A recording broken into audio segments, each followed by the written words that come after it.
ہارون رشید کے زمانے میں بہلول نامی ایک بزرگ گزرے ہیں۔ وہ مجذوب اور صاحب حال تھے۔ ہارون رشید ان کا بڑا احترام کرتا تھا۔ ہارون رشید کی بیوی زبیدہ خاتون بھی ایک نیک اور پارسا عورت تھی۔ اس نے اپنے محل میں 1000 ایسی خادمائیں رکھی ہوئی تھیں جو قرآن کی حافظہ اور قاریہ تھیں۔ چنانچہ اس کے محل سے 24 گھنٹے ان بچیوں کے قرآن پڑھنے کی آواز آ رہی ہوتی تھی۔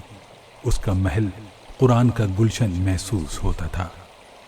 ایک دن ہارون رشید اپنی بیوی کے ساتھ دریا کے کنارے ٹہل رہا تھا کہ ایک جگہ بہلول دانا کو بیٹھے دیکھا۔ اس نے کہا، السلام علیکم۔ بہلول دانا نے جواب میں کہا، وعلیکم السلام۔ ہارون رشید نے کہا، بہلول کیا کر رہے ہو؟ انہوں نے کہا کہ میں ریت کے گھر بنا رہا ہوں۔ پوچھا، کس کے لیے بنا رہے ہو؟ بہلول نے جواب دیا کہ جو آدمی اس کو خریدے گا میں اس کے لیے دعا کروں گا کہ اللہ رب العزت اس کے بدلے اس کو جنت میں گھر عطا فرما دے۔ بادشاہ نے پوچھا، بہلول اس گھر کی قیمت کیا ہے؟ انہوں نے کہا کہ 1 دینار۔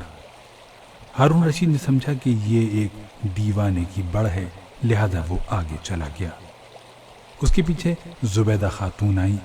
انہوں نے بہلول کو سلام کیا، پھر پوچھا، بہلول کیا کر رہے ہو؟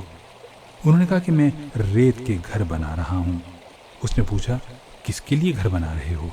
بہلول نے کہا کہ جو آدمی اس گھر کو خریدے گا میں اس کے لیے دعا کروں گا کہ یا اللہ اس کے بدلے اس کو جنت میں گھر عطا فرما دے۔ اس نے پوچھا، بہلول اس گھر کی قیمت کیا ہے؟ بہلول نے کہا، 1 دینار۔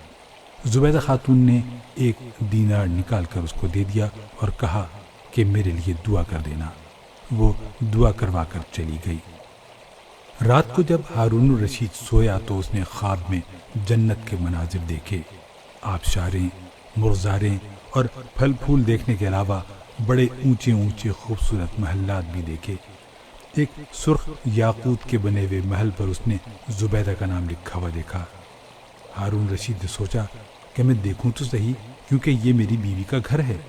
وہ محل میں داخل ہونے کے لیے جیسے ہی دروازے پر پہنچا تو ایک دربان نے اسے روک لیا۔ ہارون رشید کہنے لگا، اس پر تو میری بیوی کا نام لکھا ہوا ہے، اس لیے مجھے اندر جانا ہے۔ اس نے کہا، نہیں، یہاں کا دستور الگ ہے، جس کا نام ہوتا ہے اسی کو اندر جانے کی اجازت ہوتی ہے۔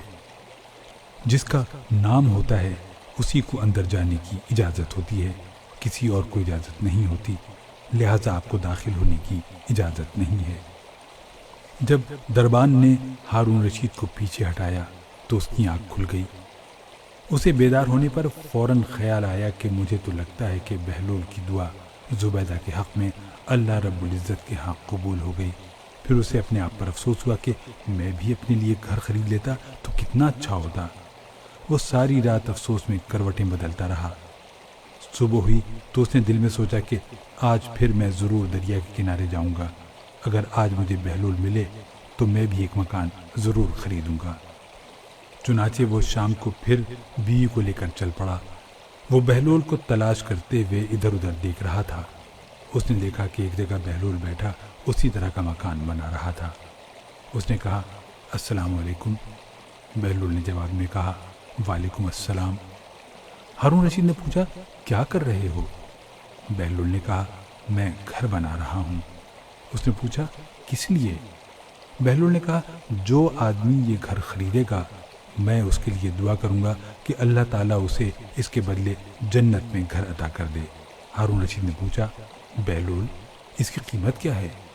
بہلول نے کہا، اس کی قیمت پوری دنیا کی بادشاہی ہے۔ ہارون رشید نے کہا، اتنی قیمت تو میں دے نہیں سکتا، کل تو 1 دینار کے بدلے دے رہے تھے اور آج پوری دنیا کی بادشاہی مانگتے ہو۔ بہلول نے کہا، بادشاہ سلامت، کل بن دیکھے معاملہ تھا اور آج دیکھا ہوا معاملہ ہے۔ کل بن دیکھے سودا تھا اس لیے سستا مل رہا تھا، اور آج چونکہ دیکھ کے آئے ہو اس لیے اب اس کی قیمت زیادہ دینا پڑے گی۔